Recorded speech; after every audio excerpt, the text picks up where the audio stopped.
గుప్పడంత మనసు serial fame రక్ష alias Vasudhara ఈ రోజు తన సోషల్ మీడియాలో అనేక పోస్టులు పోస్ట్ చేయడం జరిగింది. ప్రజెంట్ గిబ్లీ స్టైల్ ట్రెండింగ్లో ఉంది కాబట్టి తన ఫోటోను గిబ్లీ స్టైల్లో ఉన్నటువంటి ఒక పిక్ని తన సోషల్ మీడియా అకౌంట్లో పెట్టడం జరిగింది. మరొకటి కిచ్చా సుదీప్ గారు పెట్టినటువంటి ఒక వీడియోని, అంటే ఒక చిన్న బాబుకి వచ్చినటువంటి జెనెటికల్ డిజార్డర్ గురించిన ప్రాబ్లం గురించి ఆయన పెట్టిన వీడియోని తన సోషల్ మీడియాలో పోస్ట్ చేసుకోవడం జరిగింది. అదే కాకుండా ఈరోజు ముఖేష్ గౌడ గారు పెట్టినటువంటి అదేనండి మన రిషి సార్ పెట్టినటువంటి గిబ్లీ స్టైల్ గుప్పడంత మనసు సీరియల్లో రిషి వసు పిక్స్ అన్నింటినీ కూడా తన సోషల్ మీడియా అకౌంట్లో ట్యాగ్ చేసుకోవడం జరిగింది. సో ఈరోజు రిషి వసు పెట్టిన ఫొటోస్ సేమ్ ఒకేలా ఉన్నాయన్నమాట. అంటే ఒకళ్ళ పెట్టిన పోస్ట్ని మరొకరు ట్యాగ్ చేసుకోవడం జరిగింది.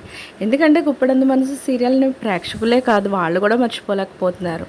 అంత బాగుంటాయి ఆ పిక్స్ అన్నింటినీ. వాటిని గిబ్లీ స్టైల్లో చూసుకోవడం అంటే మరీ ఇంకా చాలా చాలా బాగున్నాయి. సో ఆ పిక్స్ అన్నింటినీ కూడా వసు మేడం తన సోషల్ మీడియా అకౌంట్లో ట్యాగ్ చేసుకోవడం జరిగింది. సో వాటికి సంబంధించిన పిక్స్ అన్నీ నేను కూడా ఇక్కడ పెడుతున్నాను, మీరు కూడా చూసేయండి. ఇలాంటి లేటెస్ట్ అప్డేట్స్ కోసం ఛానల్ తప్పకుండా లైక్ చేయండి, షేర్ చేయండి, సబ్స్క్రైబ్ చేయడం మాత్రం మర్చిపోకండి.